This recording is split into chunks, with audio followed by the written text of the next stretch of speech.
Yaorana, Aronga et bienvenue dans Manava, votre émission Info Service, le dernier de la semaine. Aujourd'hui, on va parler histoire avec des passionnés d'histoire sur l'une des plus importantes guerres de l'histoire de Tahiti, la bataille de Feipi. Nos invités, les experts dans le domaine, nous avons déjà Véronique Larcade, professeure d'histoire moderne à l'UPF, Yaorana. Yorana. Nous avons Mike Tessier, représentant de la direction de la culture et du patrimoine. Yarana. Et enfin, Moana Tromer, guide culturel. Yorana. On va commencer avec Véronique. Entrons dans le vif du sujet directement avec l'histoire de la bataille de Feipi. Quel est le contexte à ce moment historique important? Ce moment fort de l'histoire de cet espace dans lequel nous nous trouvons aujourd'hui, qui est déterminé par ce qui se passe à ce moment-là, on est exactement dans le contexte du retentissement du contact. C'est-à-dire? Il faut déployer la chronologie. On est environ 50 ans après l'arrivée du premier navire européen à Tahiti, celui de Wallis, en 1767. Il ne faut pas oublier qu'on est à peu près 20 ans. Il faut mesurer ce que ça représente. En 1815, on est 20 ans à peu près après l'arrivée des premiers missionnaires. Et il s'agit de bien montrer qu'on est dans un contexte qui est vraiment profondément un contexte tahitien. Les missionnaires sont très peu nombreux encore, très isolés par rapport à l'Europe. C'est le contexte des guerres de la Révolution et de l'Empire. Donc, difficulté de communication et même de circulation entre l'Europe et la Polynésie. Donc, on parle de la bataille de Feipi. Quel va être l'enjeu de cet affrontement? Tu viens de l'expliquer plus ou moins. Eh bien, tout à fait. Alors qu'on est vraiment entre Tahitiens. Il s'agit de déterminer un rapport de force. Le contact, ça a consisté en un choc microbien qui a d'ores et déjà éclairci considérablement, à la fois numériquement, mais aussi socialement, politiquement et culturellement, la population. Il s'agit justement de faire avec ces bouleversements. Et un bouleversement qui a remis en cause l'autorité, la puissance des chefs traditionnels. Et il s'agit là de savoir qui est le plus fort et surtout qui est digne d'être obéi, d'être respecté. Alors que justement, tout a changé, ou beaucoup de choses ont changé. Moana, qui sont les personnes, les protagonistes de cette histoire? En fait, il faut déjà aussi situer cette époque-là. On est une période où on a les Amatena, c'est-à-dire les chefferies. Tahiti était divisé en plus de, comment dire, Plusieurs chefferies de Va'amatena, Voilà, de Matena. Voilà. Et donc, du coup, suite à ce nombre de chefferies qui doit représenter donc leur commune, entre guillemets, aujourd'hui, comme on disait à l'époque, Le Matena. le Matena, il était très important de savoir ou de s'associer avec la commune voisine pour pouvoir justement obtenir gain de cause. Et ça rejoint justement à pouvoir, parce que là, c'était vraiment, en fait, dans le vif du sujet, c'était où ils allaient aller trouver leur rapport de force, leurs outils pour pouvoir se confronter et basculer. Donc, on va prononcer certains noms de chefs, donc dont Opuhara, Tati, jusqu'à Pomare, jusqu'à Pomare. Voilà. Donc, ça fait partie de notre histoire qui est très important, surtout quand on va sur les lieux. Alors, Opuhara, Tati, Pomare, Mike, on parle de quoi? De ce rapport de force vis-à-vis de quoi? Du pouvoir. C'est le pouvoir. Il faut dire qu'à cette époque, comme elle disait juste à l'instant, que c'était un pouvoir éclaté. Donc, c'était plusieurs chefferies. Alors que Pomare, lui, est le premier roi, premier grand Arirei. Donc, on va dire, l'unification, je dis, le fait d'avoir un seul chef, un seul grand chef, n'existait pas. Il n'y avait pas ce rapport de force avec un seul chef. Avant, toutes les chefferies arrivaient à, on va dire, voilà, coexister ensemble. Et d'où les Mataina et les coalitions, donc les Va'a Mataina. Donc, il y avait une entente entre entre les RI de Et l'époque. là, il y a un affrontement, pourquoi? Pour le pouvoir, pour des terres? Et il y a beaucoup d'enjeux. Il y aura, on assiste à l'évangélisation, donc l'installation Ah, donc des c'est une question religieuse aussi. alors. Hmm. Il y a plusieurs en fait paramètres à l'intérieur et aussi le pouvoir parce que pour Marie, il faut pas oublier que lui représente un Matayin 1. Donc Mhm. pareil, il est chef de cette partie de Tahiti et non pas de tout Tahiti. Donc lui utilisera en fait les missionnaires, ces étrangers pour pouvoir atteindre son but et vice versa pour ces étrangers pour pouvoir s'installer. Donc S'installer et je suppose transmettre leurs bonnes paroles, le message, voilà. le message. Et du coup, on parle de Pomare, on a parlé aussi de Opuhara. Tati, qu'est-ce qu'il vient de faire, qu'est-ce qu'il vient faire là-dedans? C'est là où Tati entre en jeu. Il y a plusieurs versions concernant Tati, on en discutait juste avant, hein, avant d'entrer en plateau. Donc, certains disent que Tati a été lâche, il a été du côté de Pomaré et les missionnaires. Certains disent que non, en fait, c'était à la demande de son frère Opuara. Donc, on est là pour discuter de ça aussi ce soir. Justement, Véronique, est-ce qu'on Oui, peut éclaircir un petit peu ce sujet-là? Donc, maintenant, on a remis les choses dans son contexte. On a Opuhara d'un côté contre Pomare avec les missionnaires qui se battent justement pour pouvoir évangéliser Tahiti et aussi pour s'accaparer des terres. Comment va se passer cette bataille? voilà. Là, je crois qu'il y a deux questions. Hmm. Comment on se bat et pourquoi on se bat? Parmi les choses nouvelles qui changent vraiment, hein, le contexte, enfin les moteurs d'évolution, c'est l'apparition des armes à feu. Les Européens qui arrivent, ils n'apportent pas simplement de, un nouveau message, celui de l'Évangile, qui est encore très très limité dans sa diffusion, enfin avant 1815.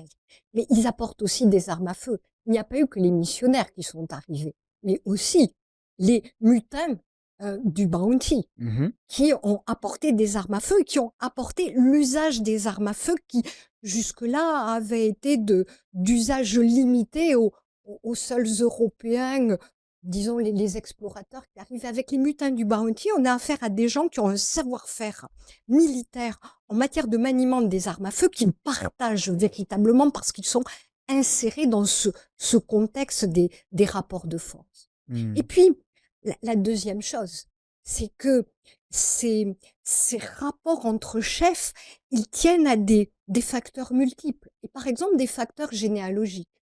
Et voilà, ce que les sources dont on dispose mettent en évidence, c'est que il n'y avait pas vraiment du côté de ceux qui étaient anti-Pomaré. Pomaré, il a joué d'emblée l'alliance avec les nouveaux venus d'Europe, Hmm. hein, et particulièrement les missionnaires qu'il a accueillis sur les terres où il était en position d'autorité.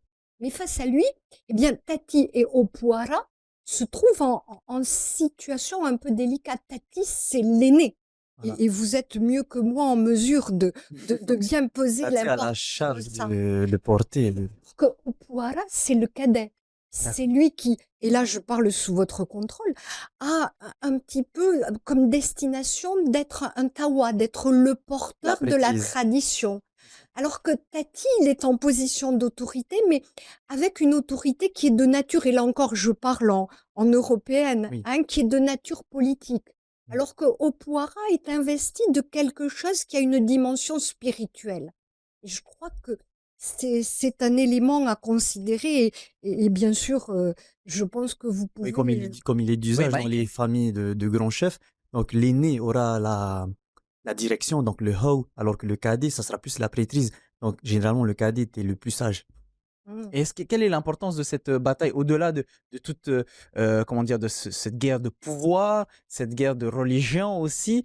Il y a deux mentalités qui s'opposent à ce En tout moment-là? cas, dans le cas de Opuara était resté, on va dire, du côté je vais pas dire de l'ancienne religion, mais il était plus partisan des dieux, Les des dieux païens. Les dieux polynésiens. polynésiens, Voilà. donc Voilà, tout ce qui est Ta'aroa, Païens. voilà. Hiro, etc. Mhm.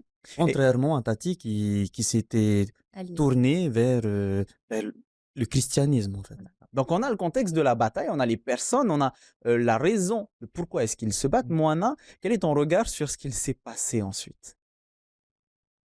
Mon regard, en fait, c'est déjà le ressenti quand on est sur place. Moi, je suis guide, donc je m'en vais sur place Sur Euh, place, où sur- exactement? quand je montre Tahiti, je montre Tahiti du côté des marais.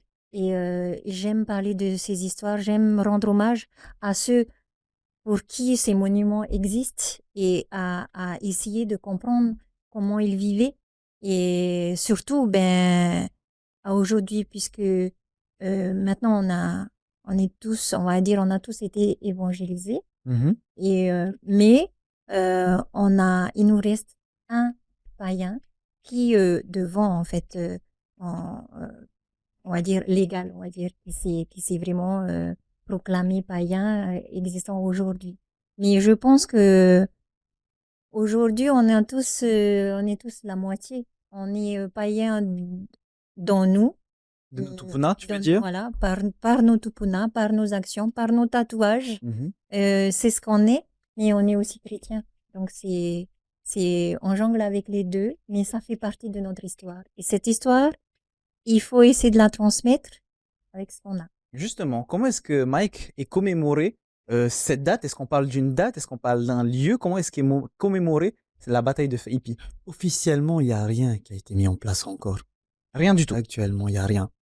Donc, nous connaissons la date, nous connaissons à peu près les lieux où se sont déroulés ces faits, Mhm. Mm. mais jusqu'à aujourd'hui, aucune volonté politique, en tout cas, n'a été mise en place pour pouvoir commémorer cet événement. Pourquoi Au est-ce moins, que ce n'est pas commémoré alors que pourtant, d'après vos Oui, propos, c'est une date qui est importante, c'est Moana? c'est une date charnière pour moi. oui, Je le ressenti sur le terrain que c'est là que ça s'est produit. C'est là où on a basculé le 12 novembre 1815. 1815. On a basculé, on est devenu chrétien. D'accord. Et qu'on a, en fait, vu qu'on était un peuple de paix, entre guillemets, où toutes les chefferies comment dirais-je, se VOP, concertaient. mhm. Et à un moment donné, ils ont décidé d'accepter de, d'être évangélisés, entre guillemets. C'était une décision pour la paix. On parle d'évangélisation, du coup, si je dois faire un parallèle, est-ce que c'est une date qui est aussi importante, ce 12 novembre 1815, c'est une date qui est aussi importante que l'arrivée de l'évangile, par exemple? Que l'arrivée de Wallis, que l'arrivée de Cook.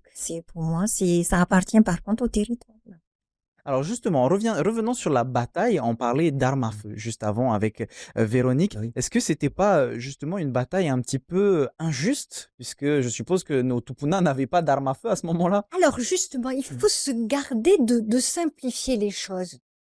Je pense que on a affaire à quelque chose qui fait événement. Et un événement, c'est une date, certes, mais qu'est-ce qui fait l'événement? Hmm. C'est des hommes et des faits. Et les faits sont difficiles à établir. Et peut-être une des réponses à la question qui vient d'être posée, c'est que les faits, ils sont complexes. Et ils défient justement une interprétation avec des bons et des méchants. Ouais. Hein, ou plutôt qui est le héros et puis qui est le traître. En fait, c'est compliqué. Et cette complication, elle tient par exemple au fait que dans les sources qui nous sont disponibles, les sources qui sont des sources européennes Européenne. écrites, en fait, on a des missionnaires qui ont écrit, mais qui écrivent après coup. Par exemple, William Ellis, il n'arrive à Tahiti qu'en 1817, 2 ans après les faits. Et c'est Mahiné, un des vainqueurs de la bataille, qui va être son informateur. Donc, vous voyez, c'est un élément de complexité premier. Et puis ensuite, ces sources, justement, ces rapports, ces relations, elles sont contradictoires. On ne sait pas exactement Exactement.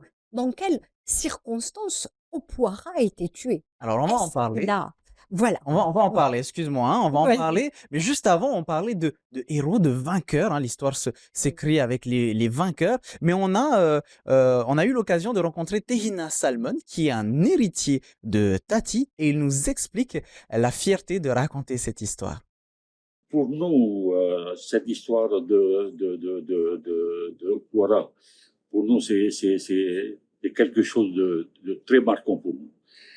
Parce que là, on est à la recherche de notre généalogie, et finalement, nous tombons sur ces deux personnalités très fortes de Tati et de Opoara. Mais auparavant, ça passe quand même par Ritemé. Ritemé qui est la femme du premier Salmon qui est arrivé ici. Et alors là, on monte sur Tapuat Arwa et on monte sur Tati. Alors pour nous, c'est une fierté de raconter cette histoire-là à tout le monde. Comme on vient de le voir, Mike, c'est une fierté pour ses descendants de parler de cette histoire. Est-ce qu'il y a des sites sur lesquels on peut aller, quand je parle des sites, c'est des sites physiques, hein, sur lesquels on peut aller se renseigner, des sites historiques? Dans la littérature, on parle de Otway Mahuro, où la bataille s'est déroulée, donc la bataille de Feipi. Tu as aussi, on parlait aussi tantôt du marais Mahayatea, qui n'est pas directement lié à Upara et Tati eux-mêmes, mais tout en sachant que ce marais a été édifié pour un de leurs, on va dire, de leurs aïeux, Amon et Purea. Alors, on va utiliser cette histoire de la bataille de Feipi pour parler d'histoire plus généralement. Déjà, parlons du marais Mahayatea. Pourquoi est-ce que ce marais, Véronique, est différent des autres? D'abord parce que c'est un monument. C'est le plus grand marais du point de vue de la structure architecturale. Une structure architecturale qui est colossale par rapport à tout ce qu'on fait. On a affaire à une pyramide à gradins. Là encore, moi, je parle avec mes références européennes. Et surtout quelque chose qui s'inscrit comme un coup de force, ou plutôt un coup de majesté de la part de Amo et Purea pour imposer justement leur fils comme Ari Rai, pardon pour ma prononciation. Mais voilà, alors que justement il y avait une espèce de pouvoir négocié, ou plutôt le chef suprême était quelqu'un qui s'imposait et qui était finalement accepté par la force de sa généalogie, son pouvoir charismatique sur les autres, et puis ses compétences, tout simplement. Et là, on avait affaire à quelque chose qui imposait une autorité. Parlons en détail du marais Mahayatea. Je me retourne vers toi, Mike. Est-ce que la direction de la culture et du patrimoine remet en valeur ce site? Déjà, le site de Mahayatea est, on va dire, est sous l'égide de la direction de la culture et du patrimoine. Donc, c'est entretenu par notre service et il a fait l'objet d'une restauration. Donc, le premier pont le premier gradin, le premier gradin a été restauré par notre ami archéologue. Comment il s'appelle? Je sais plus son nom. C'est pas grave, on le retrouvera au cours de l'émission. Marc Eddowes. Il a été restauré, pourquoi? Parce qu'il a subi des destructions? Ah, mais il était complètement détruit. Donc, on reconnaissait un monticule de cailloux avec quelques coraux. Il faut savoir que ce marais, dès le début, a été détruit par les gens de Papara qui ont autorisé l'extraction de ces cailloux pour pouvoir construire le premier pont de la Taharou. Et pardon Véronique. d'insister sur le fait qu'en fait, d'emblée, il a posé problème. Et notamment, il a été détruit dans le cadre d'un conflit Aussi. qui a empêché Amo et Purea de continuer leur volonté de puissance. Puisque c'est dans ce contexte que Tupaya a été écarté, évincé et a cherché, en s'embarquant avec Cook, à chercher secours du côté de la Grande-Bretagne. Mais d'emblée, on a dégradé ce monument parce que c'était quelque chose d'inacceptable dans la tradition, dans le jeu politique entre chefs et entre communautés, justement. Il fallait dissimuler en fait. Voilà, et il fallait bien manifester que c'était inacceptable ce coup de force architectural. Quel est ton regard, Moana, puisque cette bataille de Feipi, tu m'en avais déjà parlé, hein, parce que tu m'avais emmené sur ce site du marais Mahayatea. C'est important Il pour faut toi s'y ce rendre, site? oui. Bon, après, j'ai grandi là-bas, j'ai grandi à Papara jusqu'à 13 ans, donc forcément, il est très important. Mais il faut s'y rendre pour pouvoir sentir. Moi, je suis quelqu'un qui ressent les choses. Donc, se rendre sur place et on ressent ce rapport de force, ces guerres, je peux dire avec des S, ces guerres qu'il y a pu y avoir sur place, cette bataille des RI pour pouvoir justement, peut-être de se poser la question, est-ce qu'on ne devrait pas rester tel quel ou on doit basculer dans l'autre monde, un monde qui vient d'ailleurs. Voilà, pour moi, on va dire, ça va être presque le symbole dont, en moi, j'ai presque envie de me dire peut-être qu'on devrait conserver la moitié simplement de ce marais en l'état et le construire comme il aurait dû être pour l'autre moitié, parce qu'on doit ressentir justement quelle bataille avec des S il y a pu y avoir pour pouvoir, et ça doit être une preuve d'une résistance. Est-ce que, si on parle un petit peu philosophie, est-ce que le site du Marais Mahayatea qui est en cours de reconstruction, donc il a été détruit, est-ce que ça reflète pas justement cette bataille de Feipi qui a été un peu oubliée, dégradée, comme le site de Mahayatea, Moana? Marais Mahayatea venant de Paea Nari, en fait, c'est ce cheminement qu'il y a eu et on sent en allant là-bas, pour moi, en fait, Mahayatea représente la trace réelle de ce que ça a pu apporter comme gène sur place.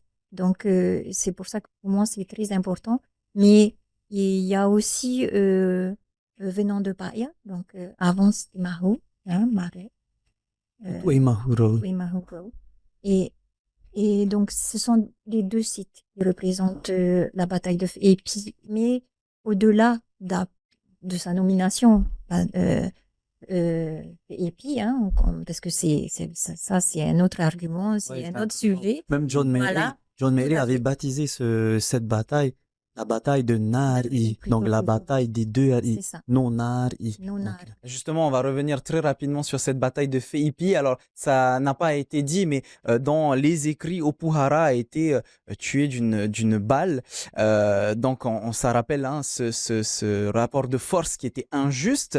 Et on le disait, il y a des interprétations qui sont un petit peu différentes.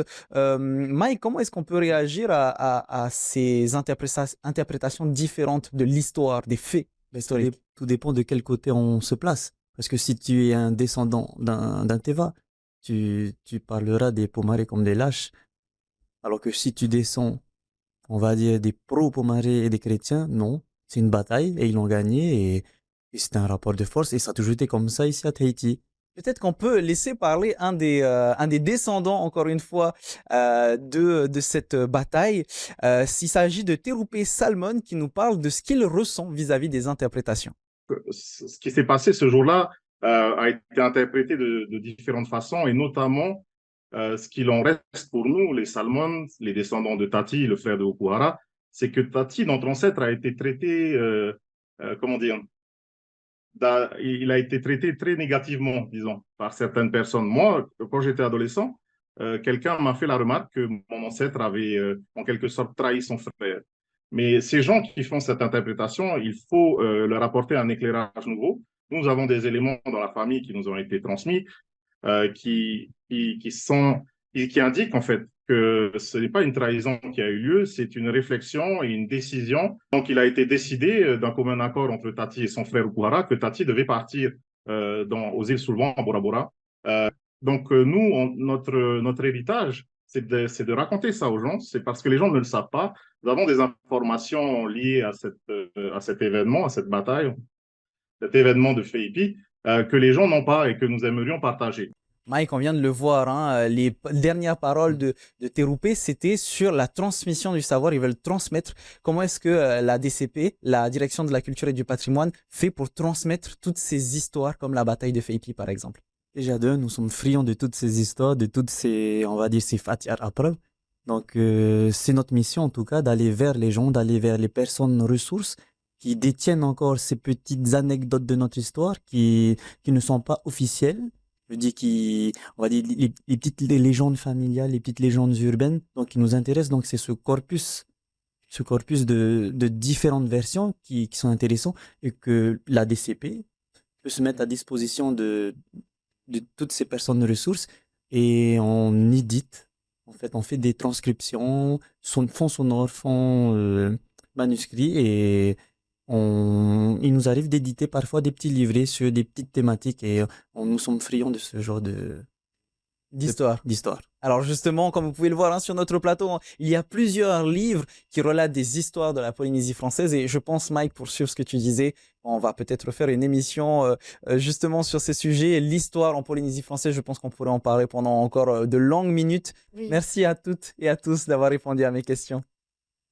C'est déjà la fin de notre émission. On ne se retrouve pas non demain, mais lundi. En attendant, bonne soirée sur TNTV et bon week-end avec déjà tout de suite votre VA, votre journal en tahitien. Maruru itotato farerir a trahuma. Parhiana.